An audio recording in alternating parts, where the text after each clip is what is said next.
You want me to use the mic? Okay. Yeah.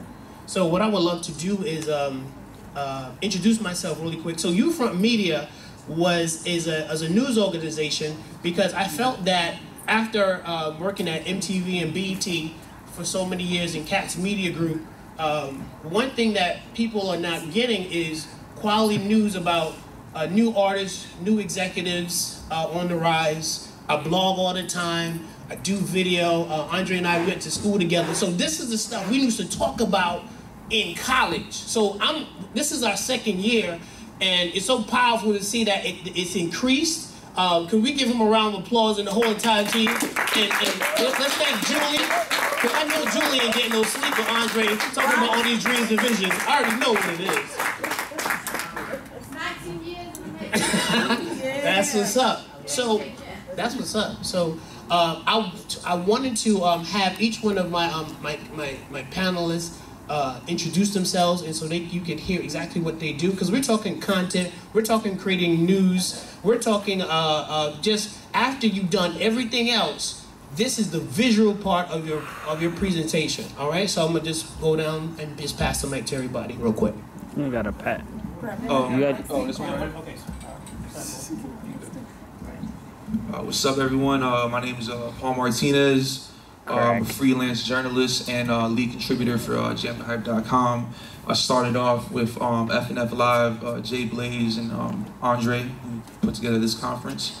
And so I've written for Rapzilla, Hip Hop DX, among others. And yeah, I create content, blog.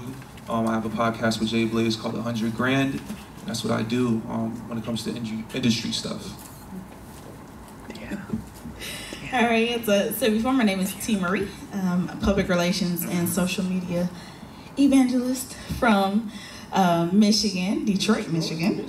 Owner of, CEO of T. Marie Media Group, where we represent Christian entertainment as well as artists, nonprofit, faith-based organizations and ministries. And as you can see, IMBC, I'm part of the IMBC team. So I handle all the publicity for IMBC as well as C1 Radio.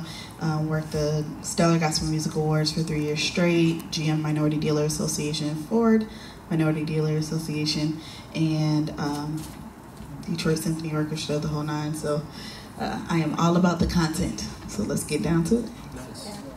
Hi, I'm Trisha Bell. I created a brand called Artso, where we highlight and educate artists. I'm extremely passionate about music and business, and teaching artists specifically how to have business acumen, good business acumen as they're navigating through being an artist. So yeah, that's me. Let's give a round of applause to everybody really quick. So one of the things that, since we're talking about content, and I want to get everybody's definition of what they think that, what the word content means, and in the contents of what is it that you would love to see or have seen an independent artist do in terms of creating quality content, whether it be videos or blog or anything you've seen in the past. Yeah, we'll go around. So, Paul, what's your definition of creating good content? Definition of creating good content, I would say, is sharing an experience. Nice.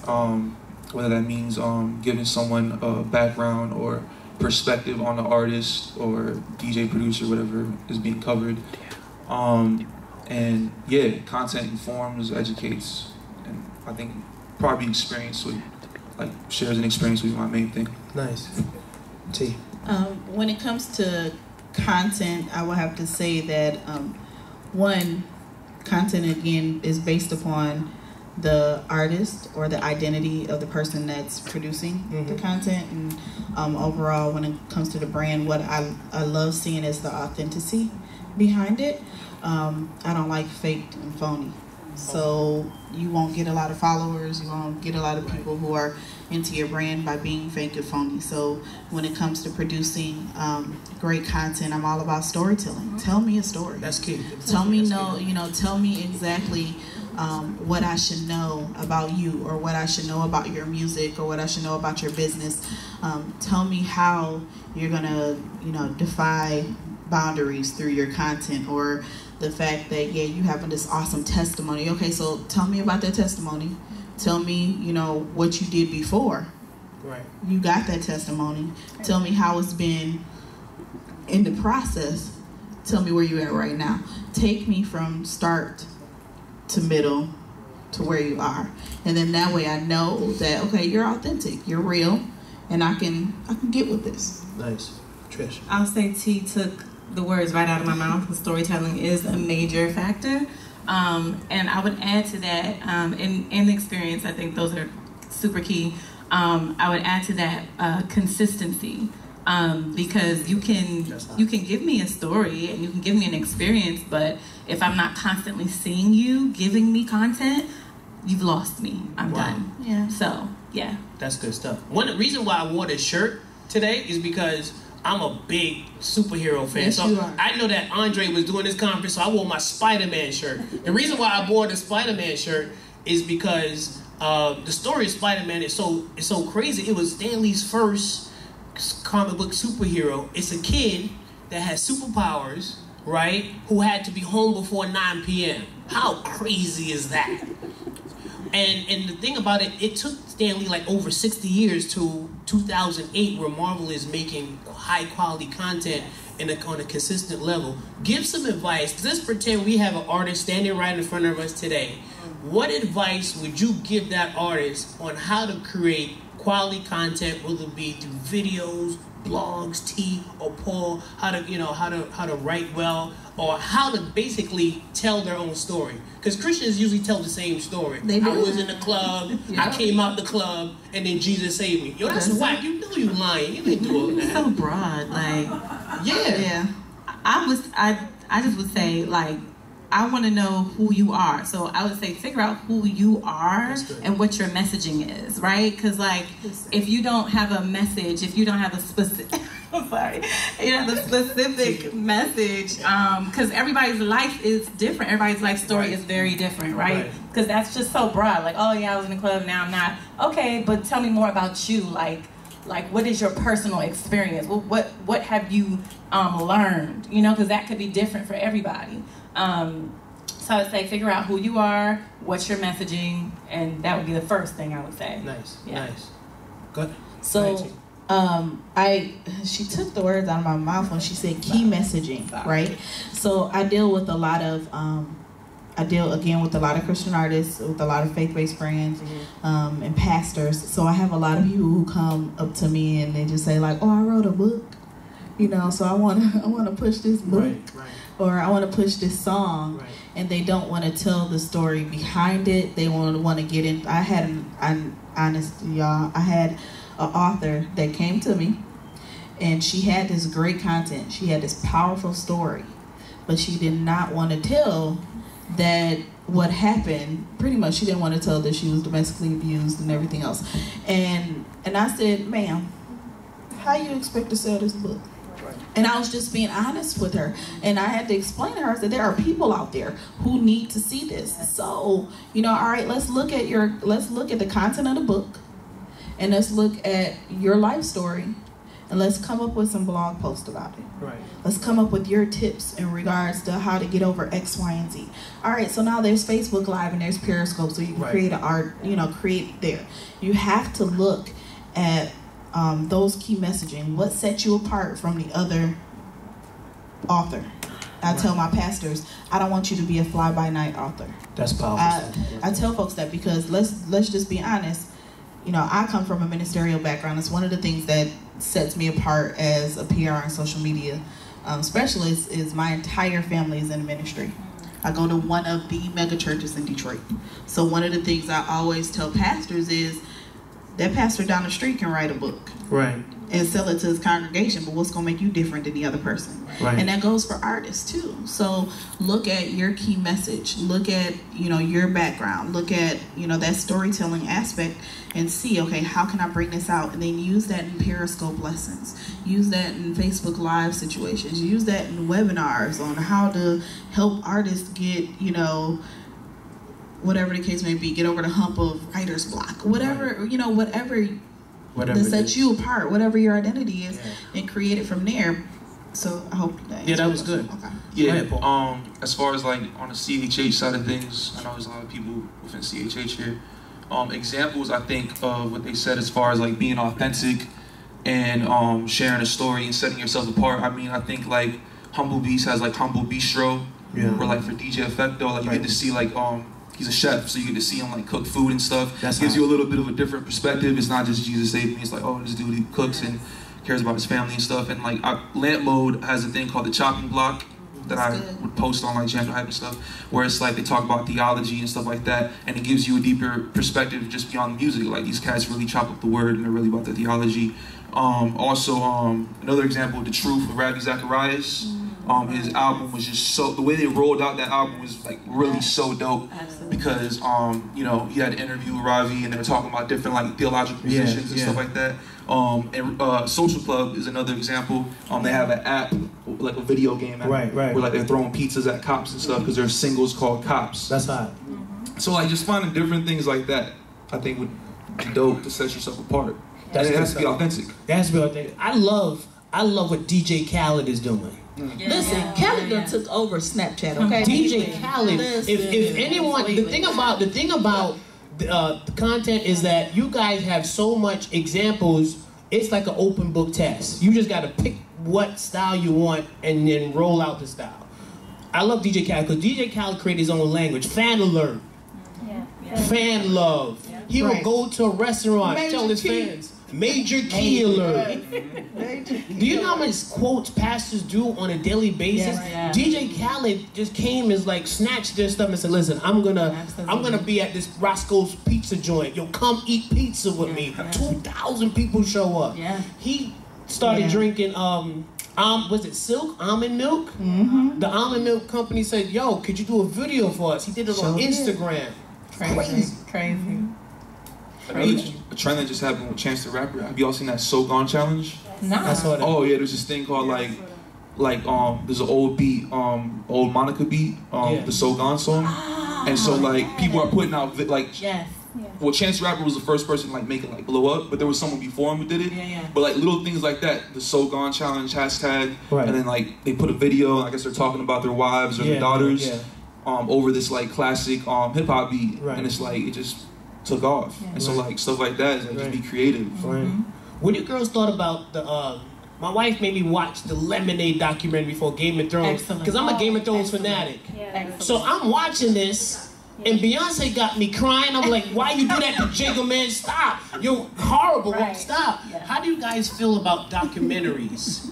Christian artists doing more documentaries because we have such powerful stories. Just talk about that. I mean, I think it's an amazing tool.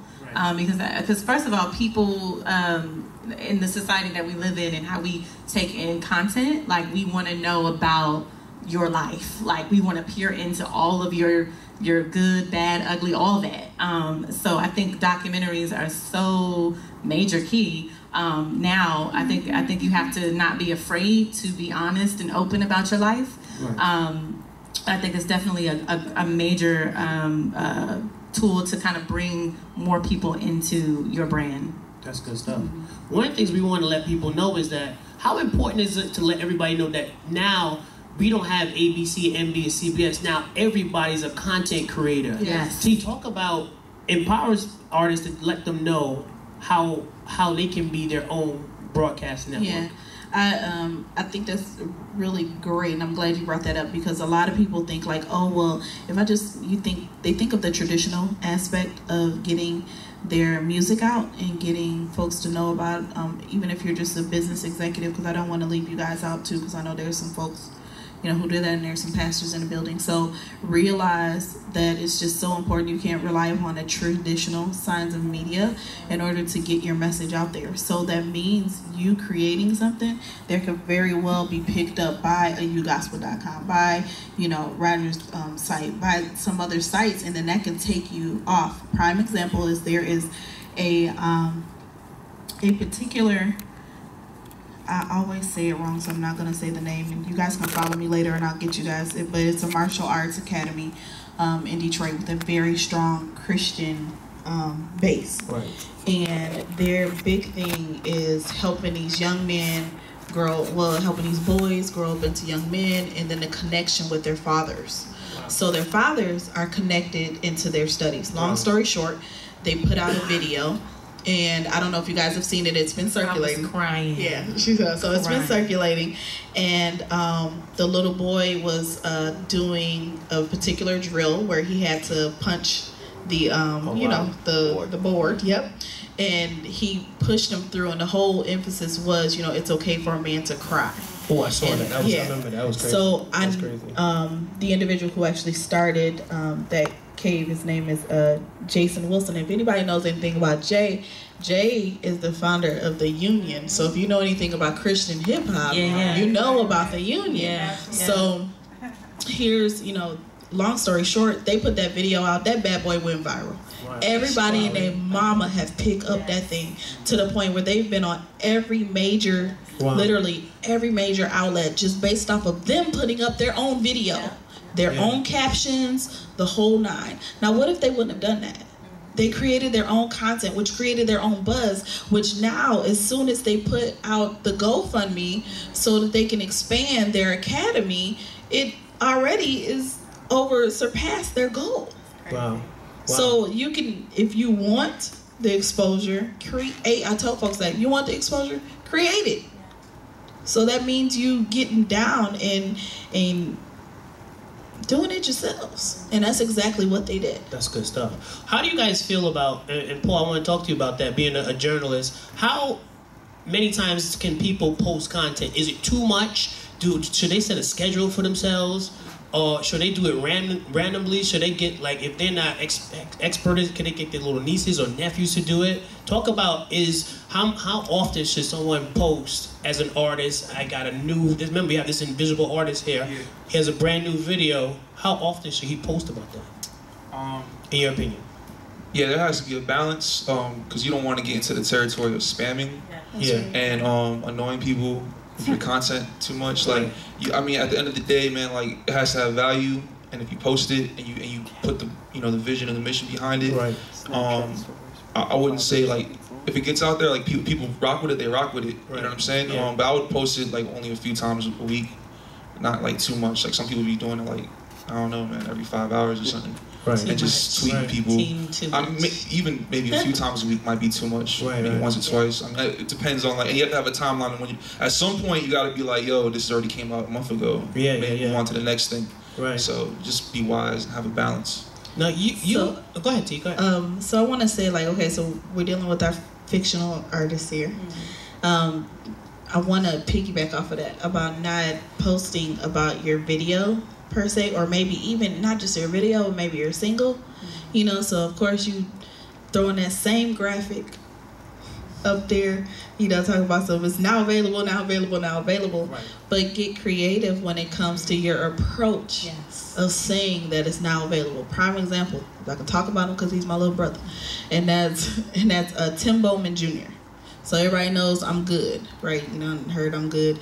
And one of the things that and I actually assisted a little with them in regards to social media, and we released, of course we had the graphics in regards to I'm Good, but then all of a sudden, he released a behind the scenes look. That behind the scenes is of how the single was actually made. Mm-hmm. So there were phases. So you saw him in the studio with Dark Truth. Then you saw him, with Marvin Jr. And then you saw him do this. And then you saw him, actually in the creative process of making that song. Okay.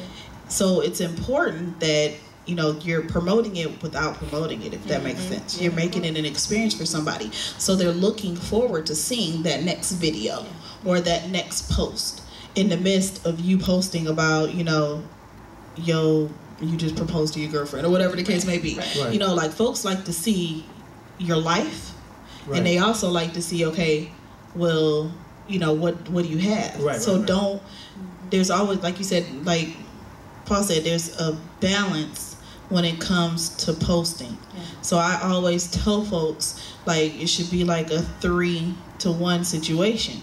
So if I done seen one post about the fact that you got this single out, I should see 3 that's not related to the single.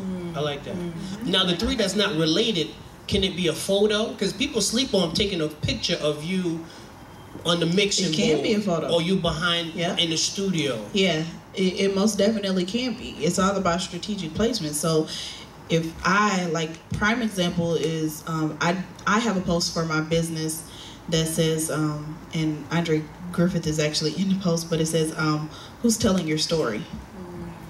And then it just says inquire, email address, that's it. Lovely. But then in the midst of all of that, I might have a tip here. Right. Or I might have, you know, a photo of something that's going on with a client there. And then I might throw that one right back up again. So it's all about the strategic placement. I always tell folks 3 to 1 out here. 3 And to it's 1. still connected. And it's still connected to your message. Exactly. It's still connected to, you know, who you are, your identity, your brand, and you're able to grab exactly the key people to come back. That's good. Yeah. Trisha, I wanted to talk to you about, because I read in your bio that you had a lot of experience doing makeup for 106 and Park.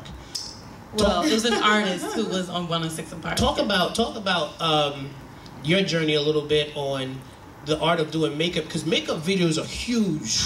Yeah. Right very. now. Yeah. And my question is, how was your experience working there, and how have you branded yourself as a personal brand yourself, creating content, doing the South by Southwest conference for Christian hip hop? Talk about that experience. It's been an experience. I think I'm still learning how to, like, brand myself, right? But coming out of the freelance makeup scene, I made a lot of connections doing makeup for an artist, and so through those connections, and, you know, meeting other artists and just experiencing what it looks like to you know, help artists in various ways, I was able to kind of branch out from that. So it's been, you know, for me, just kind of doing what I love and doing, you know, kind of things that I'm passionate about, actually working around those things and then seeing what kind of sticks. So that's what it's been for me. It's been kind of trial and error. So in terms of branding myself, I've, like I said, just figuring out what am I good at? Like, because I think I've done a lot of things, Right. but I don't want to just do a lot of things. I want to do what I'm, like, great at. And so I had to stop doing the things that I was mediocre at, or maybe I was great at doing makeup, but I wasn't passionate about it. I lost it. So I was just like, all right, what am I called to do? Like, just like Robin was talking about, like understanding your identity and understanding what God called you to do. And so going through different roles and trying to figure out, all right, what sticks, and just going with that. That's where I'm at right now. One of the ideas we had as a panel, we wanted to turn it over to you. So what we want to do is, if anyone in the audience has an idea about producing some content, we're all family, we're all cool. I want you to get up and pitch it to us, and let's see how we can help you make your idea better. Because we want you to leave with some good takeaways. Because sometimes you go to events, you're so full of information, you don't get the great good takeaways. So is there anybody here that wants to, you know, just to share? Okay, forgive me if I ask a question that you've already answered. I was in the back It's talking, all good. and so forgive me if my question is, one of the things I've learned about social media is about timing of when you post your stuff, and you kind of have to know the audience that supports you. You kind of have to know when they're responding to your post, because you know, each artist or each person they have a following, but if you don't know the timing of your following that's going to respond to your post, then you'll get frustrated when you put something up and then you don't get no likes or whatever the case may be. So and then you don't want to become that creepy person that's posting every hour, and they're like, and then they'll ignore it. You know what I'm saying? So they've seen it, so then they're just gonna script right through it because you don't post it too many times a day. Right. So with that understanding, right? And like you might have touched on it, I'm not sure. How many times a day do you post the same thing? Not something different, but the same thing, so that your audience that's seen it once may or may not see it again, but a different audience may see it and respond to it without it becoming annoying. You want me? You can go ahead. Oh, okay. And I'll piggyback. Here's an idea, Tone. What I would do, what you do on Sundays is so key, is crazy. So I love when you come in the morning, yo, I'm going Facebook Live, I'm posting, bam. Right? I will get a bing, boom, Tony's getting ready to go on. So for you, that morning time is key because everybody's up. Right? Usually people get stuff early, like 6 a.m. So it's like news for them. Like I'm automatically turned on Good Day New York. What's going on? And then by lunchtime, I'm on my lunchtime mode. So I'll go again and I'll post around 5 o'clock because now I'm thinking about going home. Yeah. So for you, I would do morning drive, evening drive. And just rock that for a minute. And then since you're Sunday, right, I'll do same thing, Sunday morning, and then I won't do anything until Monday, because Monday, people are upset. I don't want to go to work. I need something. I need an inspirational quote. I need a post. I need something to help me from choking out people because I'm a Christian and I don't want to go buck wild. Help me keep my sanity and keep me focused. So I would do morning drive and evening drive. That's what based upon going all these workshops and seminars and stuff, that's what people, because it works with people's psyche. Last thing, and the first thing I see in the morning, the last thing at night. That's good. So Tony, in your aspect, like I agree in regards to the morning and evening, but you're on so many different, you have a different schedule in regards to the way that you, the different aspects of, the different stations that you're on, play off of that. Because of the simple fact that you are on at a certain time, like you might be on C1 at 1 in the afternoon, then that's lunchtime. So come spend your lunchtime with me. So if that means that you need to, get on and do a Periscope or something like that, like, hey, I'm going live at such and such, meet me at c1radio.com or something. Play off of your times that you actually do have your show airing. And then in between there, I know I like this, and we actually started doing this for the pastors and stuff that are out there. Our worship arts department, music department, what we used to do is we would post a set list. Like we had a set list, even though it might change according to the spirit, of course. But we would post a set list the night before or that morning. So we'll go the night before, that Saturday night, and then that Sunday morning. Because we had a lot of people who would come to us and be like, hey, what was that song y'all sang during praise and worship? Mm-hmm. Like I literally would get inboxes from people like, T, I saw that you served on Sunday. What's that song y'all sang? Or where can I get it? And some people may hear something on your show that they might not hear on somebody else's. So that's another thing that you can do in regards to content development is one, play off the times that that you have, and then two, give the folks exactly what you're playing.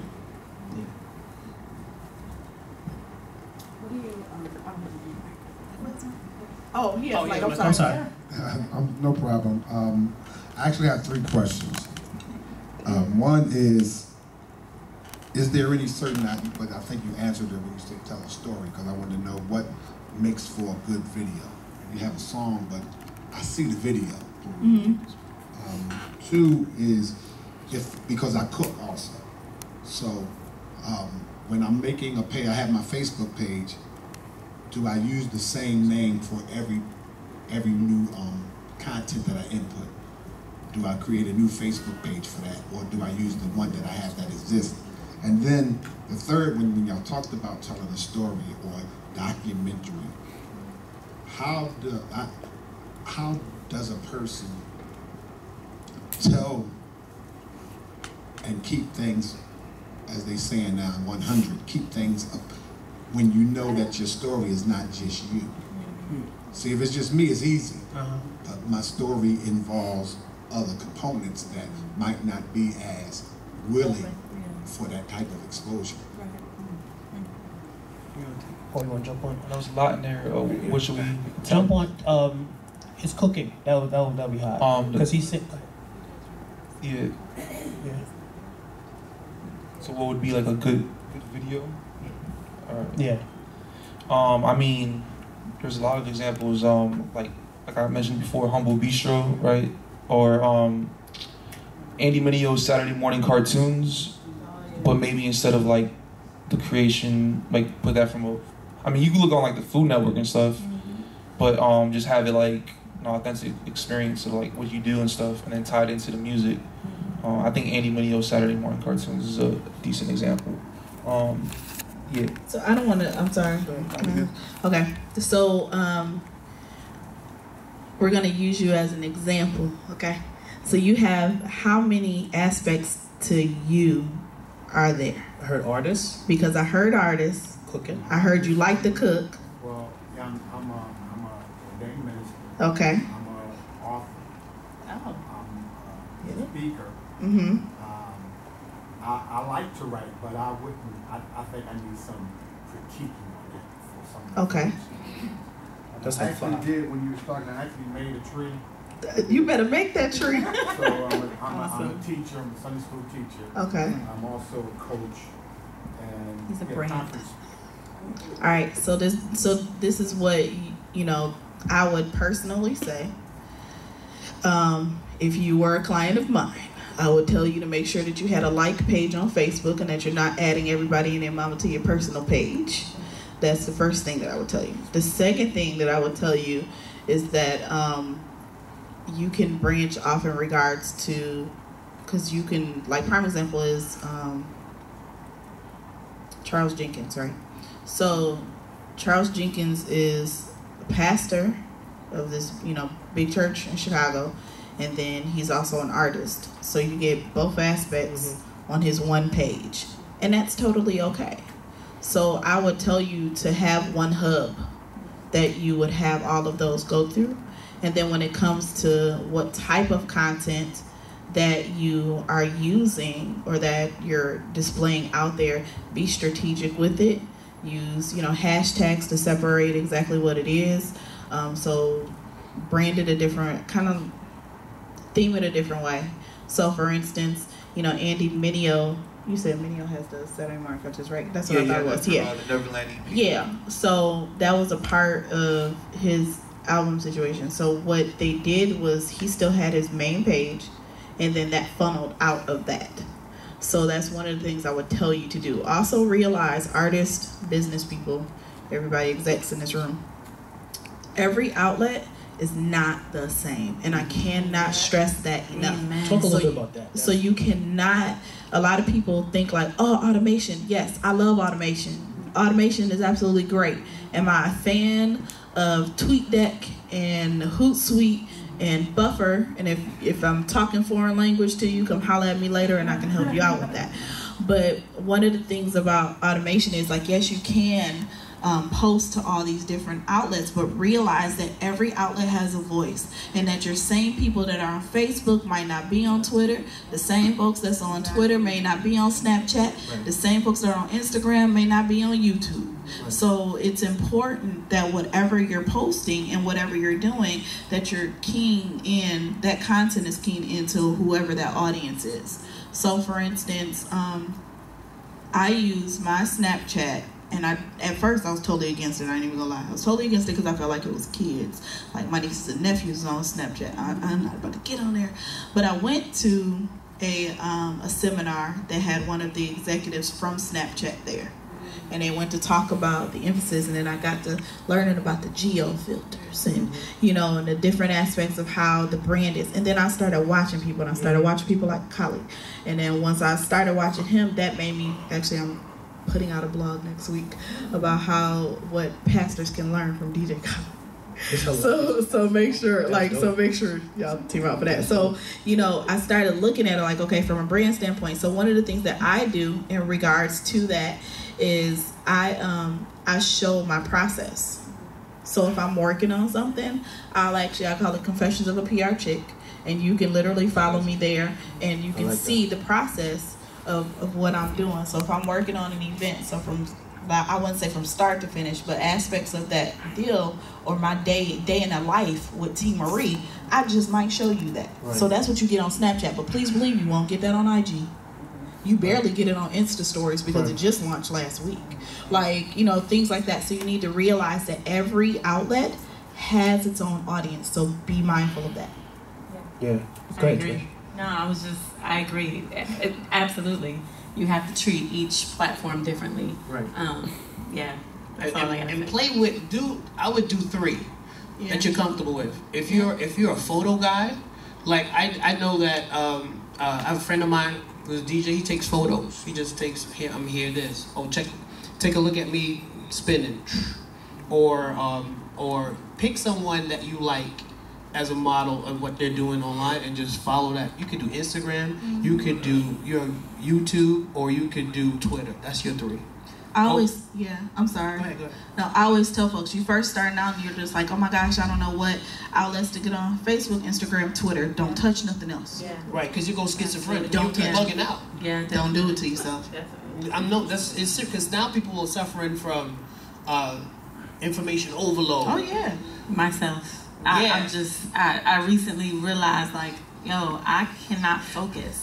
What is going on? It's a lot. It's a lot. So if you focus in on, maybe you realize, man, I'm a hot cook. I'm gonna put the singing down and I'm gonna make you a meal that'll make you sing. That's crazy. And you could use your song as an intro to the cooking show situation. That's crazy. We just hooked your whole scenario. Better yet, have you followed the guy? His name is Darius. I think it's like Darius Williams or something like that. He's a heavyset cat, and he does this. I forgot where he's from. I think the South somewhere. Yeah, he cooks. Yeah. So that, he'll get on Facebook Live in the middle of the day and start cooking, but then he'll have like Earth, Wind, and Fire playing in the background, and he might be singing while he's cooking, and folks is all in like, oh, how'd you do that? Da, da, da. Now people bring this joker into their homes to cook meals or to have an event, and all you do is you pay like $50 for his event to come into the event, and he cooks it all out for you. And it becomes an experience. And that's the thing. Yes. You have to, whatever you do, make it an experience. Because that's exactly what he did. And that joker messed around and got a contract with Walmart. That's crazy. I have a friend of mine who's a barber. I get a haircut, and the dude, I'm going live right now. I was like, wait, you going live while you cut my hair? Yeah. So he went live, and I said, let me see how many people you got. 15,000 people tuning in to see this dude. I was like, yo, this is crazy. It's crazy. Yeah. But then you got to figure out, then there's a doctor who does surgery to hip hop music. Wow. You seen him? You know what I'm talking about. He does live surgeries to hip hop music. Plastic surgeon. He'll do it, and he has Biggie Smalls. I ain't watching that. I'm sorry. People watch it. People watch. My students in high school told me, Miss Moon, you got to see this dude. Wow. He's crazy with that. So you just got to figure out your one thing, and once you figure out your one thing, you'll be good to go. You'll be straight to go. Any other question? I have a question. Okay, go ahead. Go ahead, please. I'm sorry. Go ahead. That's cool. How you doing? I'm a promoter. I need to know how to navigate. I want people to be interested in the artist and not me. And my brand, when I'm saying me as a female, on social media, people are interested in you.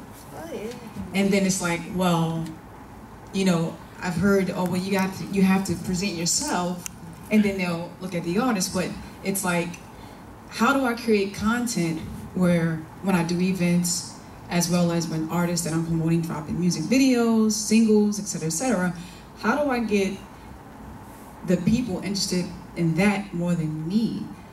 Because do I change my name? Do I brand myself differently? Or do I work? I mean, I know you kind of said it, but I'm kind of like, I don't want to be seen, but it's like, I see where more of my lights come from. Mm-hmm. Not in a vain aspect, but I get you. It's tough as a female, and then because people always respond to me and they say, bro, and they don't know that I'm a female because my brand is there until they see the picture. Right.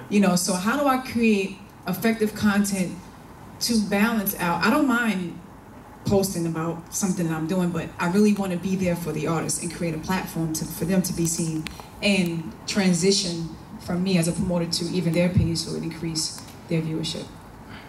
So one of the things I would ask you in this standpoint when it comes to what you're posting, take a look at that whole 3-to-1 aspect. And so if you're heavy on about you versus about the artist, then flip it.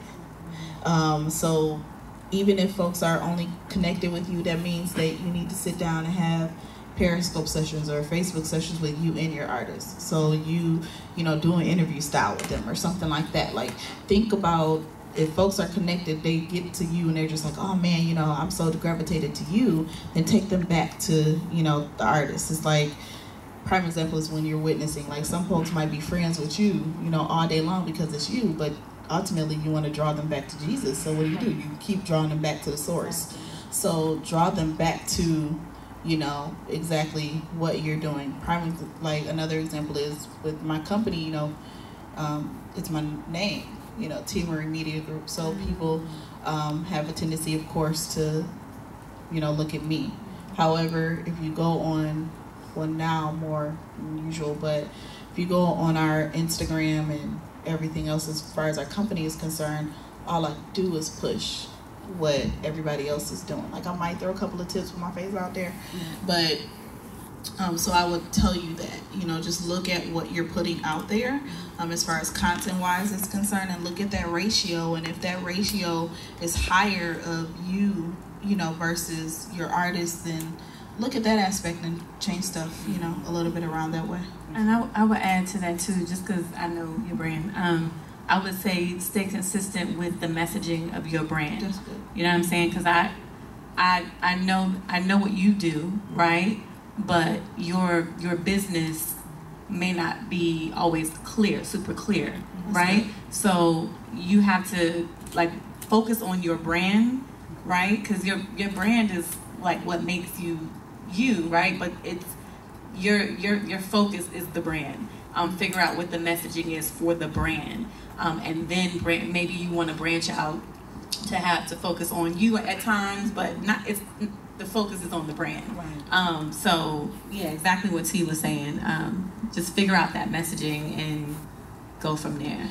Yeah, I will tell you that the last thing I do want to say about that, and I'm gonna hand this back over to you, is even when you know, of course we threw around, you know, the word brand a lot today, and I put this on Facebook, and I'm not ashamed to say I put it on Facebook and Twitter, but you know, I basically said, like, you know, brand has become a buzzword. Know what it means before you say it. So if you look at brand in the sense of the dictionary, you know, from it's the tactics and the methods of pretty much you exposing your identity. So take a look at, again, that key messaging and take it back to what your company is all about and push that. So if your company is all about, you know, the excellency of, you know, artistry, so that's exactly what people should see. You know, they shouldn't automatically just see you. They should know that, okay, this is what we do. I always, you know, say, one of the texts that we say at Team Media Group, that we're, you know, excellence, pretty much excellence or nothing at all. So we're results driven. We're results. we're results driven. You know, we're results motivated. We're client focused, right. And that's one of the things that it's clear. Yeah, it's clear. You know, we are literally results driven, client focused, and everybody knows that. You know, I'm sorry, results motivated, client focused. That's good stuff. Next question. Hi. Oh. I don't need no. You good? Hi. Hello. My name is Diana, and I'm very grateful to be here. Hello, everybody. Hello. Okay. My question to you is, being an artist, a songwriter, singer, poet, what would be the best way to get my music out there and that it would be profitable? Because as you know, with CD Baby, they'll put your music on other apps, and you can download it 99 cents. On the radio, they would have to play your music multiple times before you even make a decent $10. So what would be the best way to do? I mean, I was told that your money would come from gigs. Yes. I was gonna say I was hoping that was not 100% true, but is it? I would say majority for artists today, just based on how the industry is and because of technology and all of that, like you're getting a bulk of your money from gigs and tours and like that's, but it's not solely from that, right? But that's a big part of it. Okay, so in search of a manager, what would be the percentage that a manager would, like a 20% thing? I think it really depends upon exactly who you're working with. A lot of individuals, one of the things we talked about in the last panel was, you know, having your dream team or developing your dream team, which may consist of a manager, may consist of, you know, PR and your attorney. I would say one, when figuring out exactly who to work with, you know, check the fruit that the tree bears. You know, watch them, see exactly what they produce, and because you're getting into a relationship with them. So it's like you're literally about to have a spouse. So that's one of the things that, you know, that we brought up in that too, and that realize that when it comes to budget-wise, exactly what works for you and what may work for them. I can't say that 20% is a flat rate or anything like that, but, you know, I can say that everybody has their own, you know, standard when it comes to what they charge. So that's one of the things that, you know, I would suggest. I know TQ and Andre, TQ, wave your hand. Has TQ, she is owner operator of C1 Management, and she can probably give you a little bit more insight when it comes to picking a manager and how much to expect to come out of when it comes to management. That's good stuff. So I was told that in putting together a team, you want to keep the numbers down as low as possible. As far as in compensation, or as far as in? No, I'm saying you say like you need a manager, you need this person, that person, you know, to do different things. But I was told if you can keep your team down to a minimum. I'm not saying that. Okay, so this is what I'm saying. I always say those are the main three people that you should have in your team.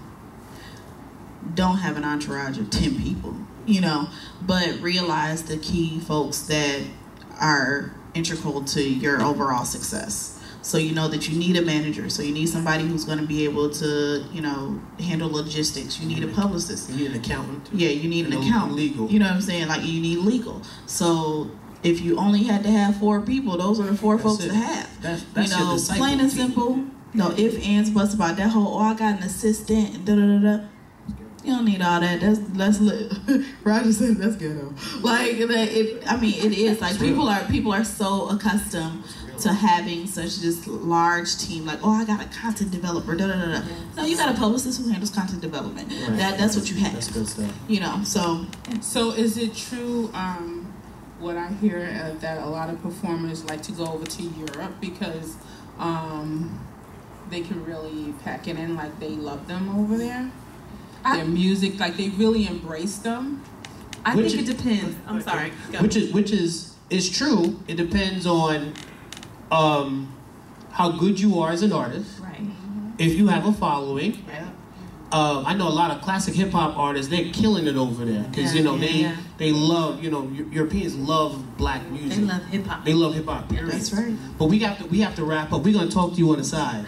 Okay, cool. I like that jersey, Bossy One. Like that. Big applause for that. I see where you're coming from. See?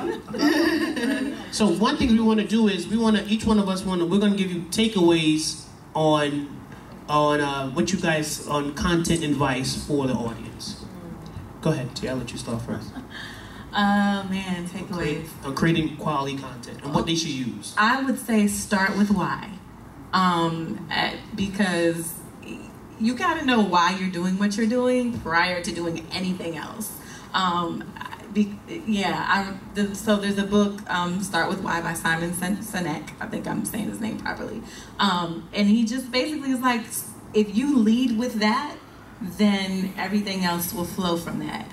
So if you understand why you're doing, like if God has called you to something, understand why he called you to it, and then flow from that. I like that's good. T. Man, sorry. That was good. That's like the top. That was really good. Come on, Paul. We got some. No, I got it. So, you know, after you figured out your why, You know, in the midst of that, make sure that you understand your key messaging. Remember that your social media tool, if you had to take anything in regards to content development, be authentic, be creative, 3-to-1 ratio. Nice. Go ahead, Paul. Don't underestimate the power of a great hashtag.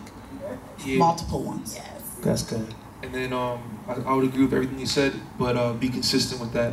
That's- Whatever your why is. That's P. Yeah. So Right. everything you said, just be consistent. Because you could get discouraged and start crying. I don't want to do this most of rap. And you mad at everybody. You come to church mad. Everybody around you get Gotta get off mad. the canvas. Right. Your followers know you're mad. The last thing I want to say is before I turn over to Andre, reading is still so hot. There's a book that I wanted to show you guys. It's called Content Rules. If you could write this down or tweet it, it's by Ann Handley and C.C. Chapman.